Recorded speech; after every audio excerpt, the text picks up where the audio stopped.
Grit and grace, that's how we grow. Step by step and child by child we know. There's power in the words we say. We lift the voices, light the way. Grit and grace, it's a journey we all share. For every child everywhere. Hello, everyone, and welcome back to Grit and Grace, a literacy journey. I'm your host, Gretchen Goettl, and alongside me, I have my co-host and mother, Angela Hanlin. So, first of all, we're in the happiest season of the year. We have just come off of Thanksgiving break. We're in those few weeks before Christmas break, and yes, it's a little chaotic, but we're hoping that today's episode gives you a sense of peace and relief and really just makes you hopeful as you move forward in your school year. So before I get started and really introduce what we're talking about today, I just want to give out a tidbit of information. So in every state that I know of, there is a professional development group that is focused on helping teachers and helping schools grow and expand their knowledge. So in the state of Missouri, that is the Regional Professional Development Center. In New York, it's the Boards of Cooperative Educational Services. And then here, where I am in Wisconsin, it's CESA, and the CESAs are numbered. So for example, I work in CESA 10, and CESA stands for Cooperative Educational Service Agency. So today, in the holiday mood, we're going to talk about one of the greatest gifts of all. We're always talking about collaboration and how we all need to come and how we all need to work together. So today we're going to talk about a very exciting opportunity for teachers and leaders in the CESA 10 region of Wisconsin. So like I said, this is the CESA that I teach in. My mom was formerly a superintendent in this region. And so today's conversation, it isn't just professional, but it's very personal to me, to my mom, to any teachers in the area who are listening. So this new collaboration is taking place, and it's helping districts move from compliance to true commitment when it comes to literacy. We talk about this all the time, commitment versus compliance. Well, CESA 10, we are bringing it to you. We are going to show you how compliance can turn into true commitment when it comes to literacy. So to help us do that and to help us talk about this lovely new collaboration, we have Megan Elmhorst. I just butchered that. Chris, take her name out. Okay, we have Megan Elmhorst from CESA 10, and together she and Mom are going to dive into how the book, It's Possible, co-authored by Angela Hanlin and Patty Montgomery, is more than just a title. It's more than just a phrase. It's becoming a movement across the region and especially across the country. You'll hear how this learning series came to life, why it matters now more than ever, and what districts can expect from this opportunity to lead with courage, clarity, and purpose. Okay, one thing that we really want to mention. This is not a book simply for district leaders, simply for principals, simply for classroom teachers.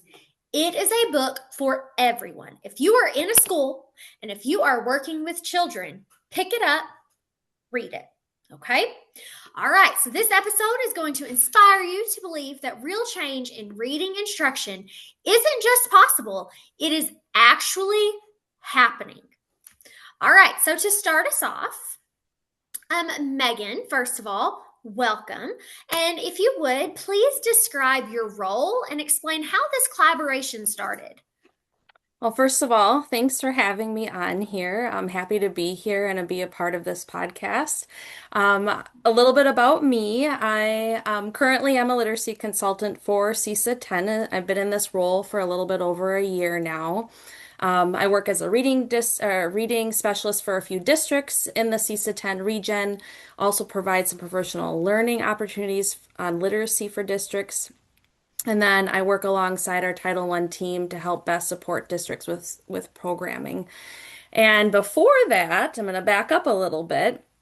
I was a first grade teacher for 9 years, and then I worked as a district reading specialist and Title I coordinator for 8 years. And then during that time that I was a district reading specialist and title coordinator, I also worked as an adjunct professor for one of the universities in Western Wisconsin. So I've learned through those experiences, and I think that's kind of helped me with working with districts today in the CESA 10 region. Okay. Absolutely. So now, will you kind of explain how this collaboration got started? What brought the two of you together? Yes, absolutely. So, one of the things that it's not just like right now that I had heard about Angie Hanlin and all the work that she's done, and it's been probably a couple of years coming as far as just through word of mouth that I've heard a few things, and then also through actually like a newspaper article my mom sent me down by the Madison area, and she had sent me like, "Do you know what's happening here?" And I just dug in and kind of looked at what was going on to help all the success happening in the districts that you were working with, and how that can be possible for other districts as well. So when I first took this position at CESA 10, our director had sent me a newsletter of yours, and I just had reached out and said, "Hey, I'm like, could we maybe talk a little bit?" And I was just super pumped when I had gotten some emails back, and we planned on meeting, and here we are. Here we are. It's grown Okay, into so quite a friendship. hmm Megan, if you will, tell us what's been the result of your planning for the CESA 10 area? I think one of the biggest pieces that has resulted from our planning would be the fact that we're bringing commitment to districts in the CESA 10 region to go beyond what Act 20, our current legislation that came out in 2023, is telling us what we need to do, but we're doing this with commitment, but then also a sense of urgency behind it. When we think about our systems, every system decision matters when it comes to raising reading proficiency in our school. So this planning is going well beyond what Act 20 is saying, but then also bringing that systems work, which is what we all need right now. Right. Absolutely. Okay, so ladies, I have a question for both of you. What do we hope comes from this? I Megan, might do you want just, to yeah, go you ahead and go ahead. start? You go ahead. Go ahead and start. I think it's just, again, kind of coming back to that compliance versus commitment. I Yeah. know you say that a lot, and that is truly what it is. It's, did I do it? But almost how well did I do it? And going beyond that and moving into best practices, and then being committed to staying in those best practices, because that's when you see that change happening. And who's at the heart of it all? It's our kids. I want to piggyback on that. Everything Megan said, of course, is 100% correct. We really just want so many states. We're specifically right now talking about the state of Wisconsin, but so many states now in the country have some type of science of reading implementation or a state initiative or something to get schools to move into the science of reading, to step away from where they've been with balanced literacy and go into structured literacy. So I really hope what comes from this is there are a lot of places that, like we've said, they're doing it out of compliance. Well, the state said, or the Department of Ed said, or we have this initiative, and they're wanting to kind of pick and choose components of it. I want to send the message we should not be doing this work because of an initiative. This is not the new thing or the next thing. This is the work that we should have been doing all along. This is the work that's what's best for kids.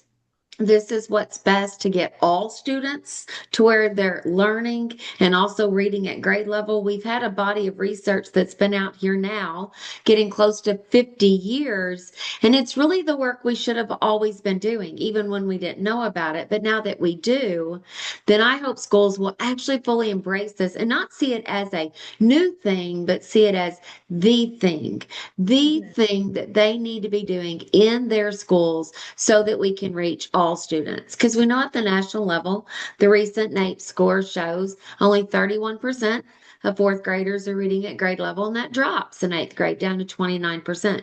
So we are hoping, Megan and I have had lots of conversations, and we're hoping that this really has leaders this work will have leaders really look at and do a true commitment to the work and doing this work in their districts, but also that it will give them a plan.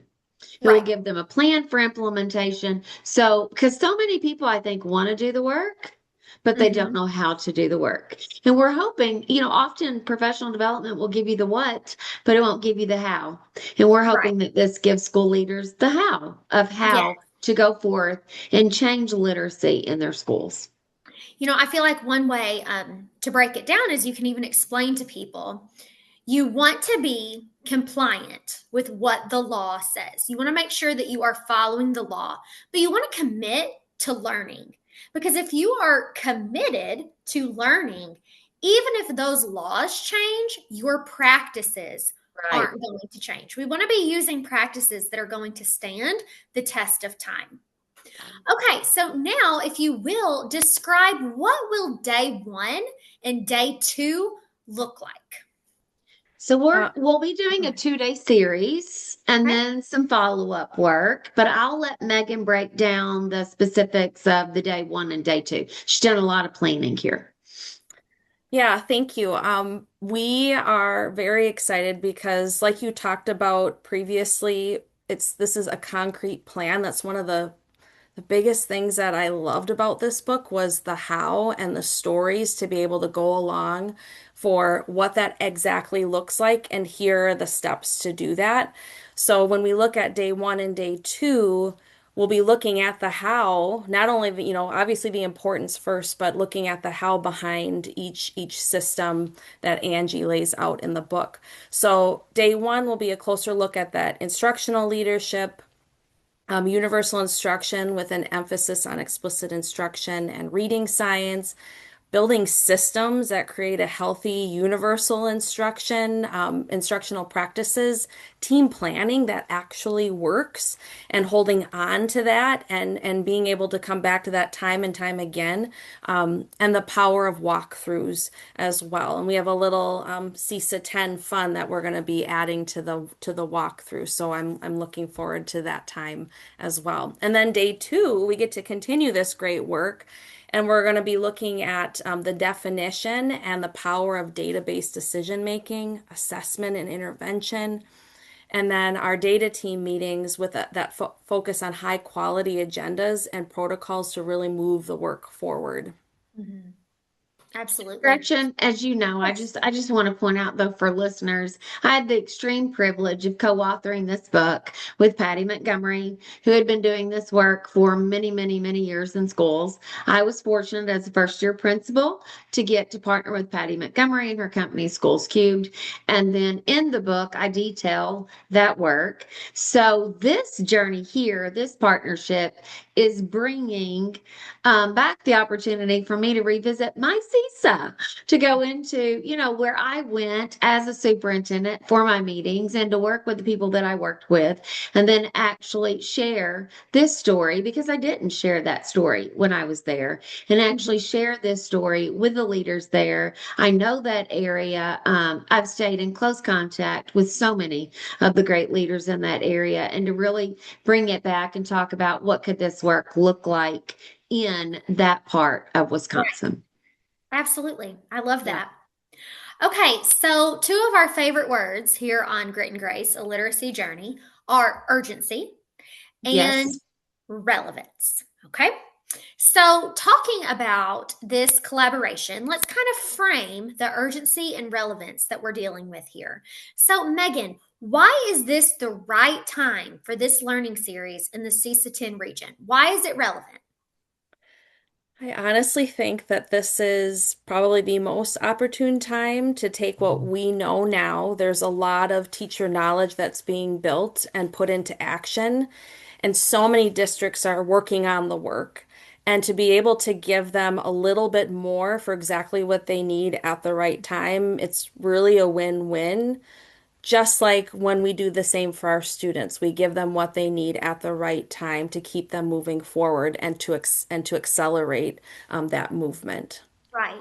And clarifying too, just for leaders and teachers, when we say the work, we want to make sure that it's the right work because you can Yes. be pouring your heart and soul into something and it not be effective. So we want to make sure that everyone's on the right page of the right path and we're all moving forward.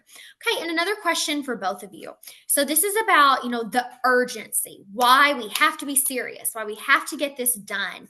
What are some of the common struggles that you're seeing in schools that this series is designed to address?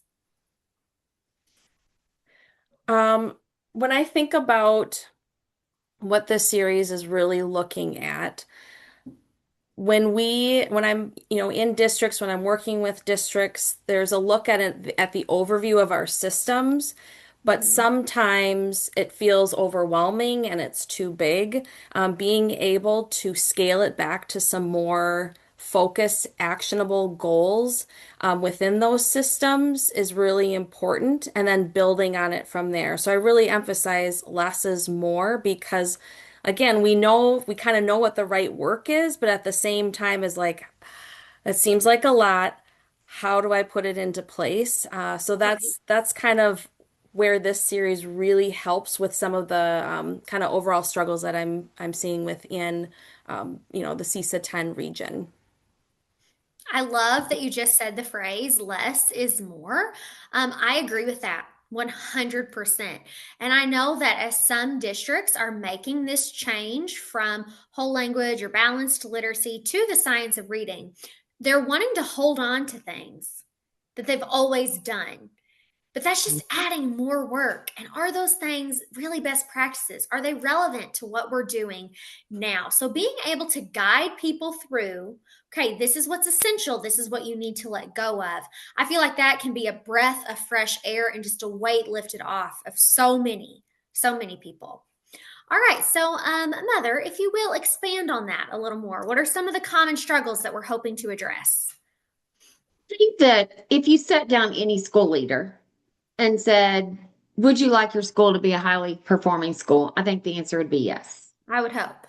Yeah. And if you ask teachers, do you want to have a strong impact on student learning? Sure. I mean, of course, that answer is going to be yes. And if you ask district leaders, do you want to lead a highly successful district? And do you want great learning outcomes for all children, all students? And do you want to empower the teachers within your school system? Then of course, I believe that answer would always be yes. So I think that schools want to do the right thing. And I don't think Mhm. there's anyone that would say, oh, no, we don't want all students to read. I think that school leaders and district leaders want to transform literacy. They want to become a highly effective school, but I think they don't know how. They don't know how to begin or sustain the changes that are necessary. I was Right. very fortunate as a first year principal to learn it right out of the gate. To have that connection with Patty Montgomery and to be able to do that work right out of the gate. So I think that schools also, and this is what I'm seeing now all the time in my consulting work. Schools lack a clear instructional focus plan. That's what I've been working with so many schools on. Yes, we want to improve instruction. Yes, we know we need to. We have no idea where to start, and we don't know what that looks like. And that goes, that's beyond the scope exactly of this book. But I do think that schools lack a clear instructional focus plan of what this work should look like. And then the other big struggle that I see is that so often the schools really are doing the work and their mindset is compliance. check a Mhm. box, check a box, check a box. And they're doing that due to either state mandates, initiatives, sometimes the board saying, we've heard about science of reading, we want the district to make that change. So it's okay, well, these are the steps we're going to take. Instead of looking at the data and saying, you know what, our students can do better. Yep. We can do better. And then having true commitment to, we are going to make these changes because this is what's right for our students. This is the work that we should be doing. And we really should be trying to change literacy outcome for all students. But I think that school leaders are missing the how, exactly as we've been talking about for the last few decades. Teachers, not knowing the science of reading, were also left without because they weren't learning it in college and they didn't know how to make those changes in their classrooms either. Right. So I think that that's the biggest struggle is the how. Even if you've researched or heard about the work, what does it look like in my school and what steps should I take to make that work happen? And you know, the subtitle of the book is A Leadership Plan. Mhm. A leadership plan for implementing quality reading instruction and ensuring literacy for all. And that's Patty and I talked about from the very beginning. We wanted it to be a plan for leaders for what to do and how to do it. And I just love to take moments to really expand on the reason why we decided to call this podcast Grit and Grace. And if you remember from our original episode, you'll know that my mother, Angela, is very graceful, very forgiving. Hi, little more grit right here. Little bit more light of fire under you. Let's get going. And so, as you were saying, one of the questions that you would like to ask every district is, do you want to be a high performing school? I have some questions, just some follow up questions that I really feel people should have to answer in a survey before God. I mean, you can make it as formal as you want. Okay, number one, do you want to be a high performing school? Question two, do you truly know what it takes to be a high performing school? And question three, do you have what it takes to be a highly performing school? Because, hey, listen, question one, that's a dream. Questions 2 and 3, that's how the dream becomes a reality. And Yeah. that is what we are trying to offer you right here, right now. Like, hey, let's stop dreaming about it. Let's make it happen because the dreams are making me crazy. Like, I want some reality. I want some concrete proof. Okay, I'm going to step And the off. work is possible. It is. possible. It's possible. But there is a very clear guideline, framework, pathway for what schools need to do. Yes. And I have seen schools that only want to do the compliance part of it because this is hard work. It is. Hard work. Yes. But Megan and I both dream of it being going beyond that, moving beyond compliance, and this being so much more than just something as a result that's come about just simply because of Act 20. Absolutely. I appreciate those three questions that you just brought up. I think that should be at the forefront when you're thinking about where are we going next? Yeah. And it can't Yes. just stop at the dream or the wish. You've got to put it into action, and it's the hard work that you're doing every day that's going to move the needle. So thank you for kind of phrasing it in that way. I love those three questions. Mom, did you hear how Megan liked my 3 questions?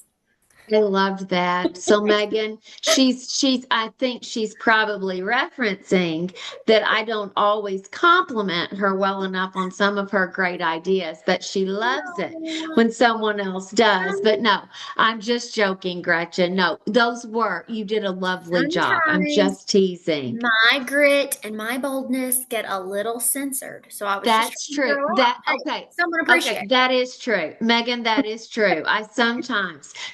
I do sometimes try to censor her a bit. She loves it when she gets to speak freely and other people are like, go Gretchen. Yeah.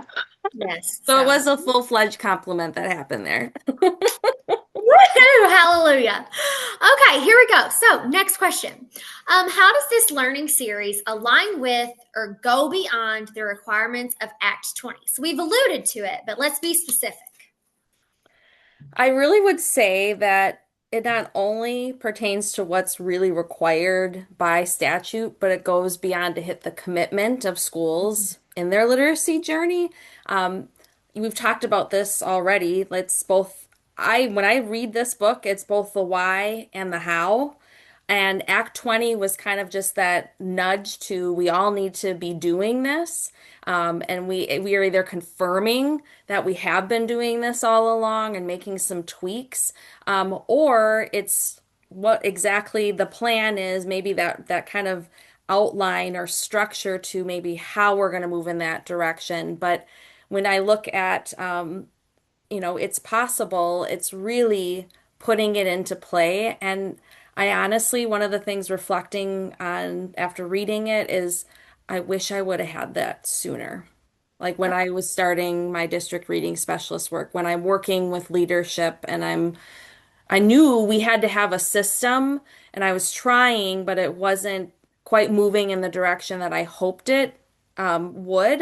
But I wish I would have had that. Like that would have been the place for me to start and then to kind of help move and collaborate along the way. So I really see this helping take that baseline and then moving it to beyond and continuing that and making it what we do every day. Yes, because you're right. For the first time in a long time, a baseline has been set. And we now do have, we've said we don't just want to be checking off the checklist, but at least we have a checklist. We just want to take it beyond the checklist, that just being compliant.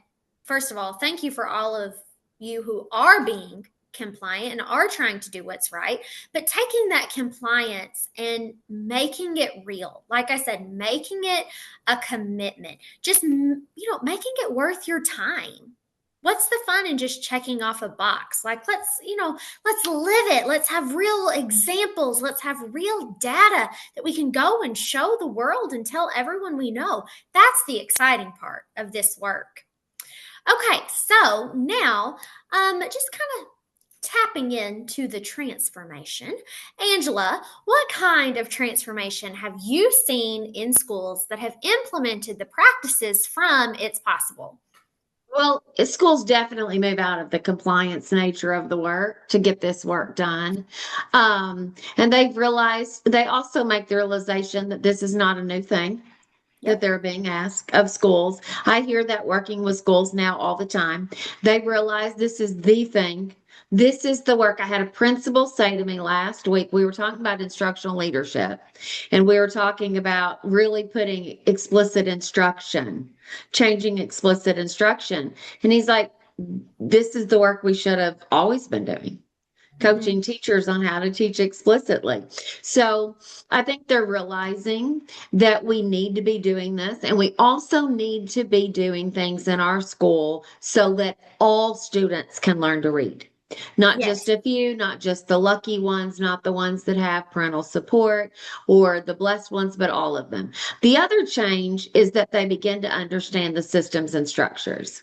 And I want to point out here, like I said, I was extremely blessed to learn this as a first-year principal because I did not hear about it in any of my administrative training. When I went to school, when I got my degrees in administration, I have two, I did not hear anything about systems and structures.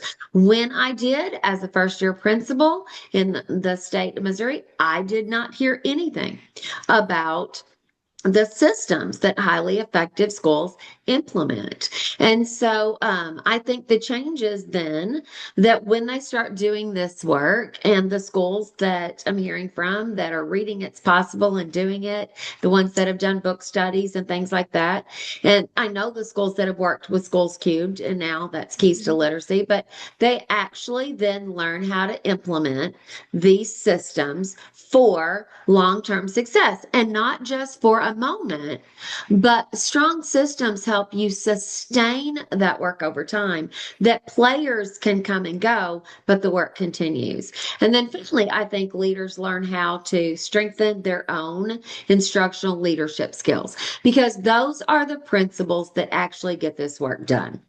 And then they see the importance of schools actually having a leader who leads this work, not someone who tells others to go do the work or pays to bring in a trainer to do a session, PD session, but they actually throw themselves into the work with their staff members. They start doing the work with them and they lead the work. And then, of course, you know me well enough to know, Gretchen, the most exciting transformation when schools actually start doing this work is what happens to the student data and the student success. And then right beyond that, then an outcome too that happens.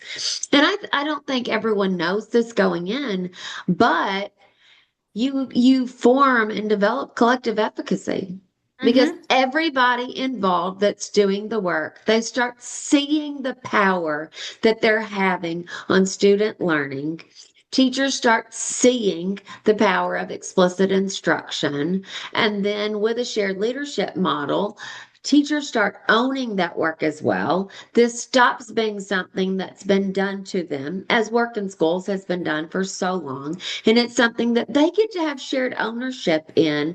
And everyone starts seeing that they are doing something for the work. And then we develop collective efficacy. And we know that from John Hattie's effect sizes, that practice has the highest effect size of a 1.5. So it's very exciting. You not only see the results, this is work after living it myself and helping lead it. It is work, then you feel it. You feel it when you walk in the school. You feel that. There is a sense of urgency. You've lived it. Gretchen, you've been in a school where this has taken place. And it just changes the way you feel about school and the way you feel about the work you're doing. You look at everything as making decisions that are going to have the strongest impact on the students and the students' learning. It's a beautiful thing. Beautiful journey. I want to take a minute to expand on when you said you feel it. So the school that you said, you were involved in a school where you felt like it. I sure was. And that was yours. When I was your intervention teacher and I did some block placements there in college. And when you walked in, to some people, it would be a strange sensation because there was a feeling of peace, because there were all these little bodies at peace because they were learning. Yes, they loved it. This sense of urgency of, oh my gosh, we've got to keep these little bodies learning. And okay, they've learned this. Now let's take it further and they've got to learn more and they're not there yet, but we're going to keep trying. And so the feeling of when that peace and the urgency come together, it's surreal. It's impossible to explain with one word. And there's a photo that I love. It was in the local newspaper. If you Google Angela Hanlin, it's one of the first that comes up. But in this picture, she's standing and there's a group of kids that are all hugging her. And it's just a beautiful picture. And if you've never walked into that school, if you find that picture online, just by looking at the picture, you feel it. You feel the love and the joy and the peace radiating off of those little bodies. Because as someone who was in the school and someone who observed these kids and saw them every day, they're not just hugging their principal. They're hugging the person who they know made it possible for them. They're hugging the person who, truly saved some of their lives.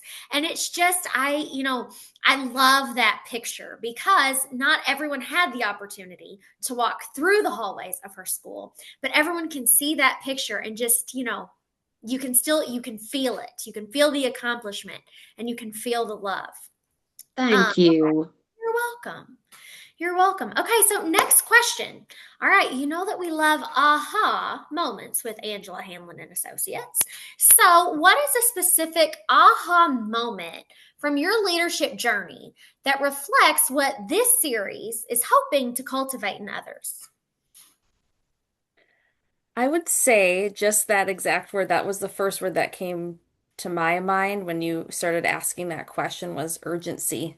And I Mhm. know that's been kind of a thread throughout our time today together, but it really is true. Like urgency, it's sometimes during my journey, it felt like let's wait and see, or I don't understand that enough. And then it would be like one thing kind of compiling up to where we can't get to where we want to go. So it's like all these little pieces that need to be put into place to make sure it was happening. So the urgency to be able to do those things and do them the right way.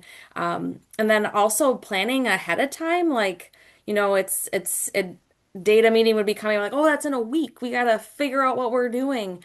Yeah. Maybe that's that part of that system work where this is how we do business every single Mhm. year with data meetings. This is what the Yes. protocols are. It's the urgency and the planning kind of twofold there. I have to bring up a quote my mom always tells me, and it has really stuck with me along the way and within my career with chance. I don't know who said it. I'm just going to quote my mom, but chance favors the prepared mind. So the chance Mhm. that something is going to go really well also becomes a part of like how you're preparing for it as well. And then again, who's on the flip side of it all the time? It's the kid. It always comes down to the child that's in front of us that this is all for. So I really think this, you know, the journey that I've been on has kind of culminated with those two pieces of urgency and being prepared and planning and then following through. Like that's the big part too, is we say we're going to do it, but how are we Yes. holding ourselves Yep. accountable to make sure it's following through every single time. So maybe it's not twofold, maybe it's threefold with all those pieces in there, but that would be some of my ahas throughout my career so far. My gosh, Megan, I love what you said there about that. You're right. Sometimes so many schools do a wait and see approach. Yeah. Or Mhm. yeah, or they put things into play without actually planning, and then they just become reactive all the time. And Mhm. having a plan helps you be proactive. It helps you have a plan in place to do all of the work. So I loved it. I loved it when you said that. I've had countless aha moments especially since starting and doing this work full time, consulting and working with schools. One has been that schools want to make changes, but they don't know how to make changes and they don't know where to begin. I really thought when I went and decided I'm going to do consulting work full time, I honestly thought my biggest hurdle would have to be convincing schools how important this work was. And that's been a true aha for me of like schools would call, oh no, I mean, we've got to do something. We have to change our instruction, or we've gotten teachers trained in the science of reading. Check. And this is what a lot of them reached out to me for. And then we bought a reading program, check, but we aren't getting any results. Yeah. Yeah. And so it's like, okay, so what do we do? You've got to look at explicit instruction. You've got to look at universal instruction. So that's been a big aha for me. Another one has been how many leaders are not comfortable with the role of instructional leader. And I think I hate to say they're intimidated by it. So it's not the part of the role that they're comfortable with. And there are a lot of leaders that have been very honest with me and saying, I wasn't hired. Leaders that Mhm. have been in the Yeah. job 10 years, 15 years, saying, hey, I got to be honest with you. I wasn't hired to be an instructional leader. And so as they're sitting, because I always want leaders sitting in the room when I'm training teachers on explicit instruction, evidence-based practices, so many of them will say, that's not my comfort area. I was hired for discipline. I was Mhm. hired because they thought I'd be good at managing a budget or managing the building. So I think a lot of leaders really get bogged down with those day-to-day responsibilities of running a school. Been there, done that. It can often feel like there's a constant fire to put out. It definitely feels that way in the role of a superintendent. But for literacy outcomes to improve, leaders must be in classrooms watching the instruction and coaching and supporting their teachers. And I do think that there has been a belief system that by some leaders that that's really not their role. And so seeing them have that, helping them have that aha moment to see that's the core part of their role, that's been an aha. And another aha has been the amount of coaching and support and training that leaders need to be comfortable in that part of the work and to see the level of coaching and support that they need on to even understand what good instruction looks like and to know the look fors of what they should even be looking for in their classroom. And if they don't see it, how do they coach the teachers and help them get there? And that's Yeah. that's the main work that I spend my time doing right now. So, we spend so much time talking about how we feel that college doesn't prepare teachers for the work that they're going into. Well, my God, if college doesn't prepare teachers, shouldn't we also accept the fact that maybe these master's programs aren't preparing leaders? Right. Guilty. Lived it. Yeah, lived it. Yeah. Yeah. Yeah. So, if you don't care, I kind of want to give an answer to this question too, if that's okay. So I have through just being your child, I have been around administrators my entire life. And getting to see some of the transformations in these people that I've known since I was a little kid into adulthood now has been amazing. And seeing their leadership journey and seeing them transform as a leader has been absolutely fantastic. And so there's one administrator that I just want to brag on that I'm so, so proud of. You think it's okay if I name drop him, Mom? Exactly who you're going to, and he'd be thrilled to Okay. death if you said his name. Well, I'm just going to give a shout out to the Kelly Middle School principal, Josh Hopkins. When I taught middle school for him, it was his first year as a principal, and I always saw potential. I think there were days when he didn't believe in himself, but I was like, this guy, he's got it. Yeah. It's possible for him. He can do this work. And so now you've taken on that school district and he's just come alive and he feels like an instructional leader now.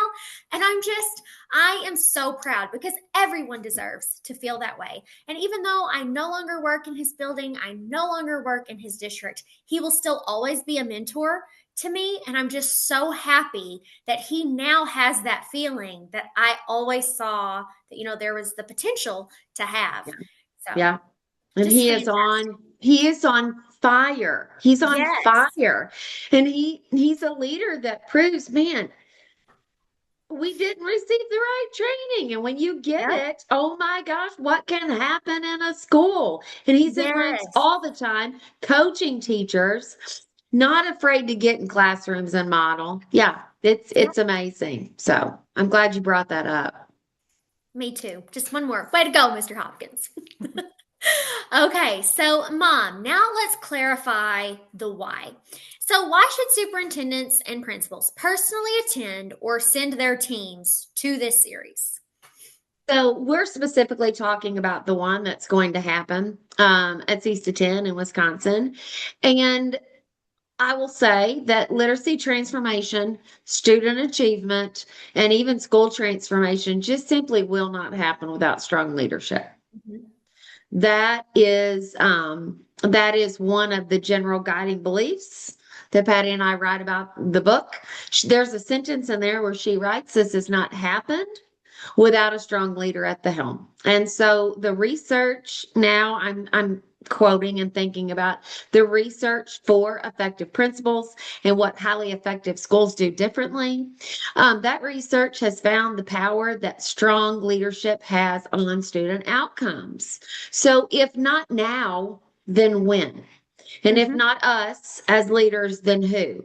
Because literacy rates in our country right now are at an all-time low. They've been sliding. They're not getting any better. They're actually going down.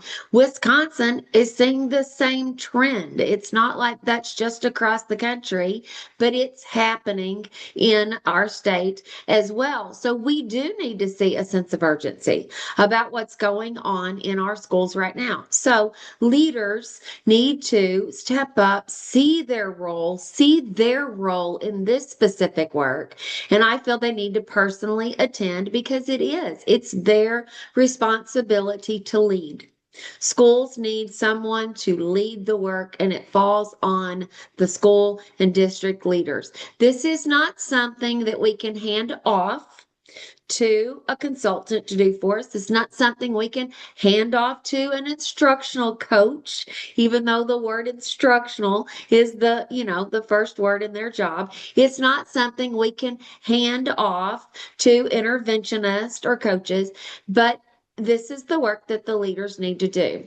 So we're also encouraging them to bring members of their team, if they have school leadership teams, bring the members of those school leadership teams because as we stress in the book, this work cannot be done by one person.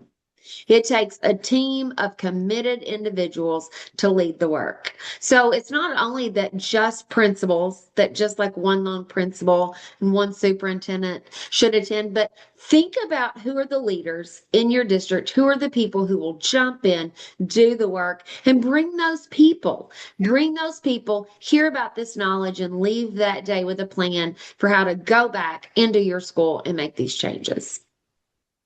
Absolutely. That was perfect.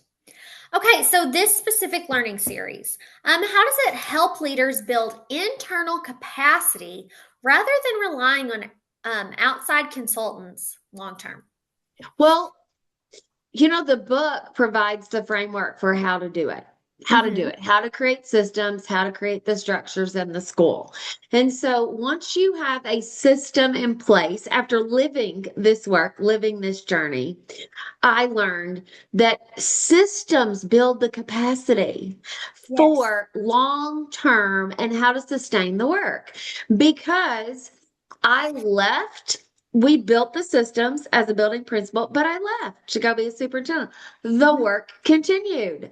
I left when we built the systems, K-12, when I was a superintendent in the CESA 10 area, left. And the work continued. And in both of those spots, where I was building principal and also where I was superintendent, a member of the school and district leadership team stepped up. Those are the people who are doing the work. So systems really do build the capacity for how to not only create this work, but sustain it. And then the players can change out, yet the work continues. Because with a system, it's a continuous cycle of improvement. And it's like Megan mentioned earlier, this is just how we do it.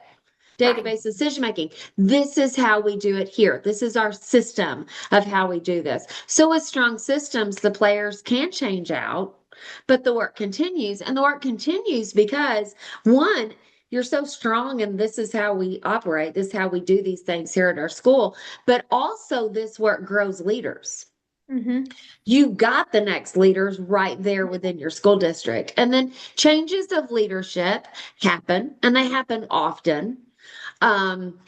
We know that the tenure of leaders staying in the role of superintendent, it's not a lot in a lot of places. It's not a lot of years. It's a very tough job.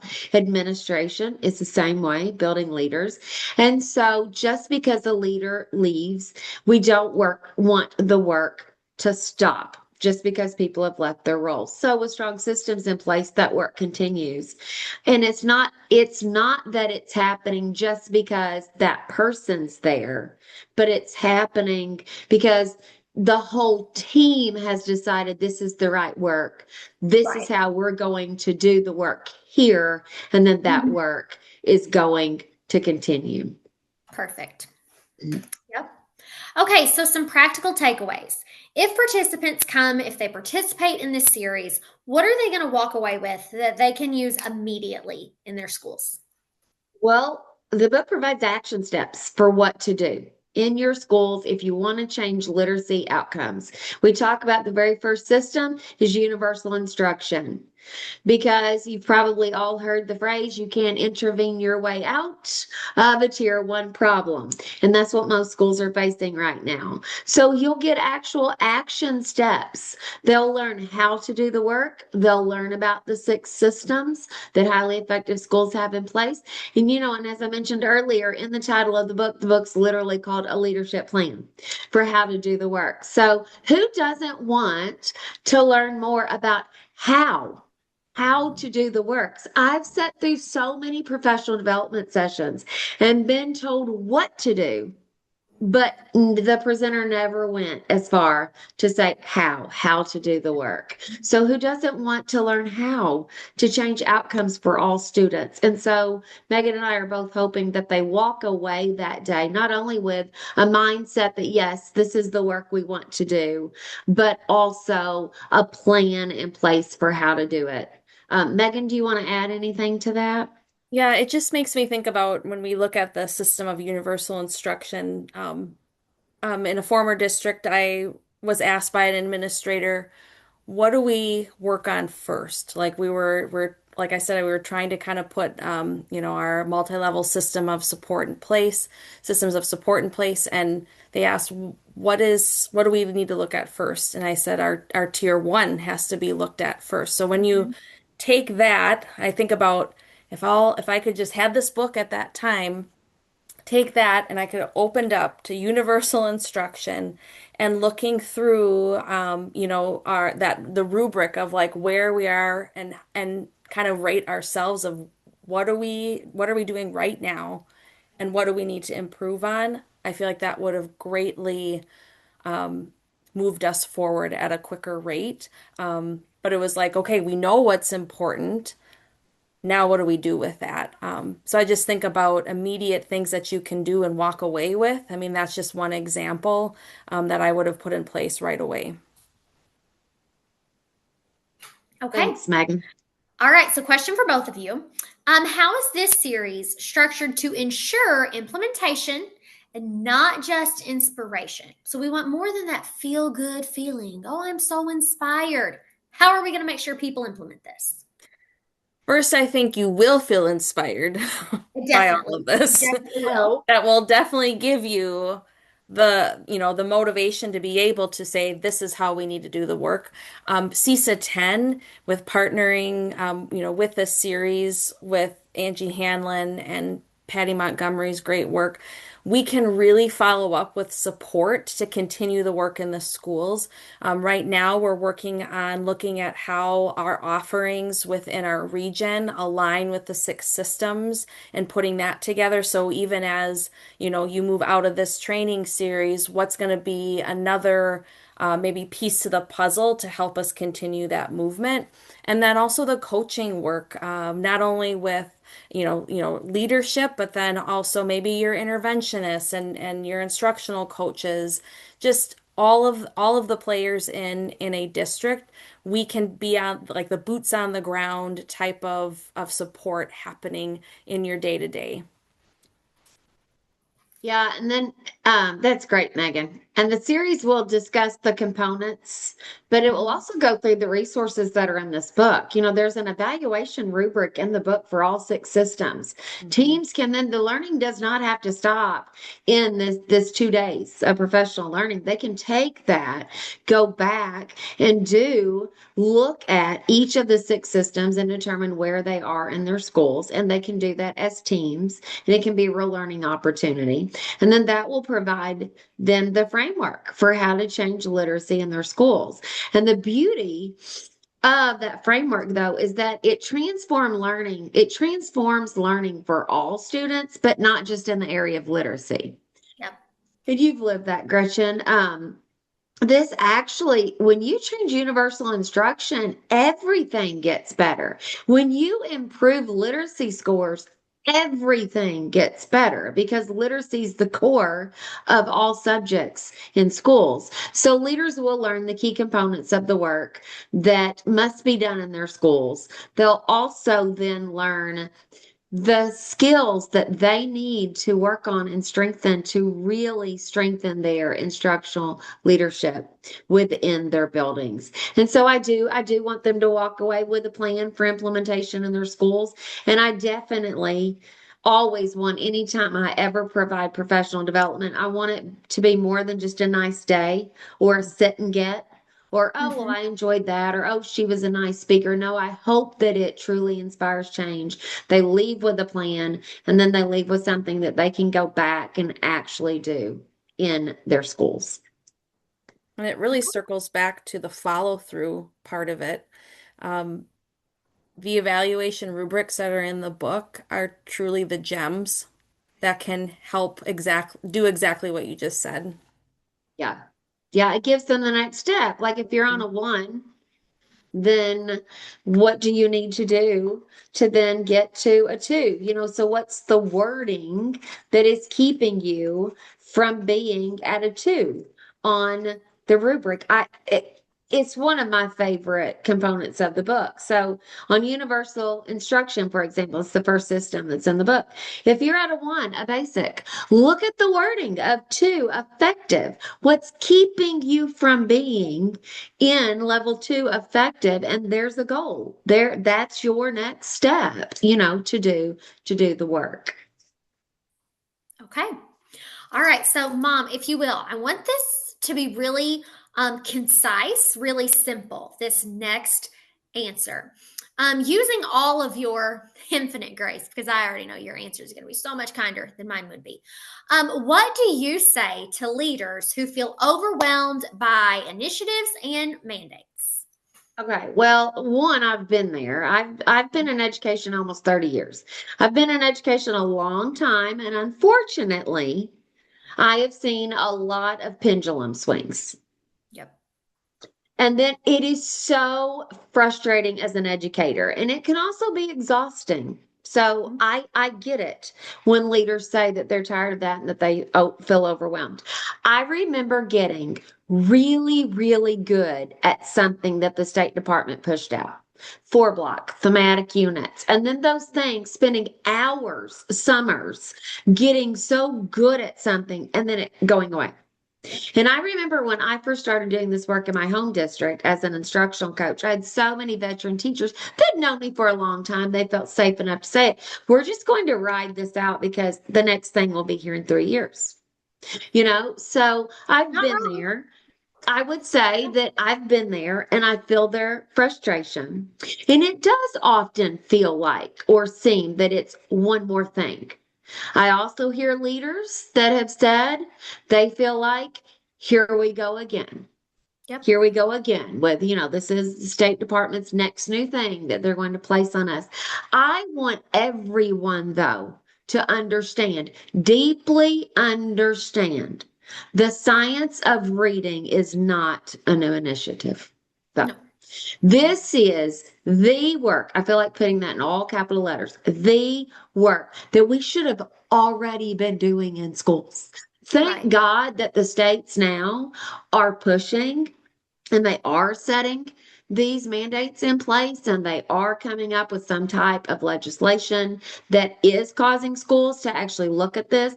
But Be it goes accountable. beyond that too. These are the best practices that research has proven for decades. These are the best practices for schools. These are the best practices for effective leaders. These are the best practices for teachers. These are the things that we need to do in school to transform literacy. So I think it's not an initiative, and I don't think it's something new. I think it's the work that research has proven that schools should have been doing for 40 to 50 years now that we need to be doing to reach all students because we're not. And it's that simple. And states, they are not. Local school districts aren't. All states are not, and I say all. There are some that are, but all states aren't. All local schools aren't. We as a country aren't. So this information's not being shared with students because of Act 20. This information's being shared with students because of the state of literacy in our country. We can change the outcomes that we're seeing. We can reach all students, and here's the opportunity to step up and do that work. So Yes. I would say to leaders, I know it can feel overwhelming. Start the work and don't Yes. see it as an initiative. Don't see it as a mandate. See it as this is the core of the work that we should have already been doing. Embrace it and lead it. And I think that's going to make a big difference. And think about it from the kid's perspective. While Yeah. all of this new information coming at you may feel overwhelming, but does it feel as overwhelming as the child who's sitting in third grade that doesn't know how to identify the letter A and is expected to read a grade level text? Yeah, exactly. I I don't don't think think, I'm glad you said that because I don't think anyone's more overwhelmed, frustrated, or fatigued feeling than these children that are suffering that are not reading at grade level. Yeah. So absolutely. thanks for pointing that out. You're so welcome. Anytime. Okay, so I think we're running low on time. Okay. So Mom, Megan, is there anything else that you want to add that you feel is crucial that must be said? Kind of I look. just I really believe in this work, and I believe that we can get there. And a lot of our districts in the CESA 10 region in Wisconsin and beyond are doing the work. It's just making sure that we're continuing to look at the right work and refining and getting better every single year and coming back to it, not just like, okay, I think we got it, but reviewing your processes and how you're putting things together, and that systems look year after year and saying, okay, this is, yes, how we do business, but is there a way we can make it even better? So Yep. always coming back to that and putting that in what you do all the time. Yep. A little Angie Hanlin quip. Better than our best. We want to be better Yes. than our best. That's Got that basically from exactly, that's a good way to sum it up. I got that from studying John Hattie's work. Yes, that we've already done our best. I told students for years, do your best. And then through his work, I found out, no, they've already done their best. We want everyone to do better than their best. So I just, I just feel like, this is something that I wish I had known earlier in my career. And I know Megan feels that same way. So we just really want to get the information out to people that one, this is possible, but there is a plan, there's a framework, there's a guide for how schools can do this, So I wish someone had told me how to teach reading the first few years I'd been a teacher. I wish I had known the power of explicit instruction and the power of what evidence-based practices could do. And then luckily as a leader, I learned in the first few months of leadership about systems and structures, and it completely was the game changer that changed everything in that school for every being in that school. It wasn't just life changing for the students. It was life changing for the teachers. There were teachers who were about ready to leave the field of education. There were people who were discouraged, didn't want to teach anymore. The people who put up the 13% were the ones who eventually put up the 100%. And then as far as leadership, I was incredibly blessed because I found out about the systems and structures that are needed in school. And I found out about how to be a strong instructional leader. And I want that for everybody. So this is something that, after living the work and knowing how it feels, I want that for every single school. And something that I want to point out to our viewers and our listeners is you're genuine when you say that. So many people, they say, oh, I want this for everyone, but they still hold on to that one piece. that secret piece so that they can be the only one with the success story. And no, you put it all out there. You don't want to be the only one who made it possible. You want to help everyone make it possible. And I just, I love that. I love that just genuine belief in others that you have and your desire for others to be successful. Thank you. You're Well, sweet. And we try. I want to thank Megan for reaching out Yes. because she reached out immediately. And Megan was not at CESA when I was at CESA. So it's interesting. I got to meet Megan after I left the Roland Thorpe, but the director of CESA 10 was there when I was a superintendent, Jordan, and he was amazing and came in and just was such a strong leader in the area. And so through his wise wisdom, he has brought in Megan. But in getting to know her, Gretchen, when you said that about me, you feel the exact same thing when you're in the room with Megan. And you Oh. do, you do. She and I cried in our first meeting together, seeing this as, really a calling to do this work and get this message out to people. And it's not something that, oh, yeah, we're thankful we know. No, we want everyone to know this information. And I think when schools are willing to partner with other people, then the work can happen and the celebration that can take place. And so we hope, Megan and I have talked since then in our planning, we have high hopes that this could be a model that other schools would follow.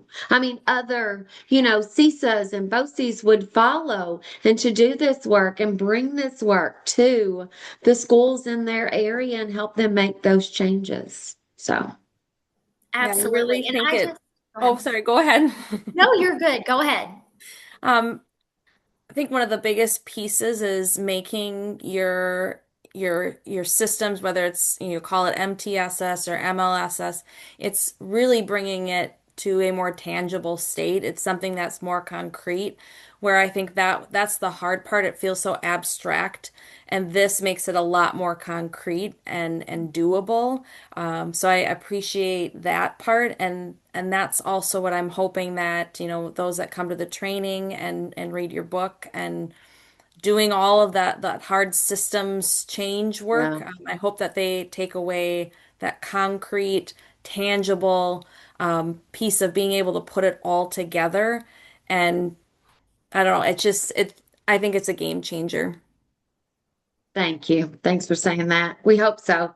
Patty and I sure hope so. So, Yes. and it does. It's the framework, and if you don't know what you don't know. And then once you see and hear about the systems, you do have some aha moments. Because the thing too that I'm seeing in schools, the components are there. Meg and I have had this conversation too.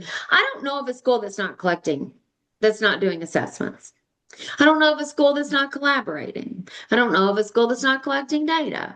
But are they doing it in the manner where it is a system? Have they built a system for all of that? And it's the system work. That's what sets low performing schools apart from high performing schools. It's the systems in place. And so I'm just thankful to have any part whatsoever to do with this book and have the opportunity to get it out and share it with other people. So, Yes. Okay, so getting it out, sharing it with other people. If you work in an area, I highly encourage you reach out to your CESA person, whatever their title may be, and see if this is something that they would be interested in doing for you. If not, I'm terribly sorry because that's awful and you deserve better.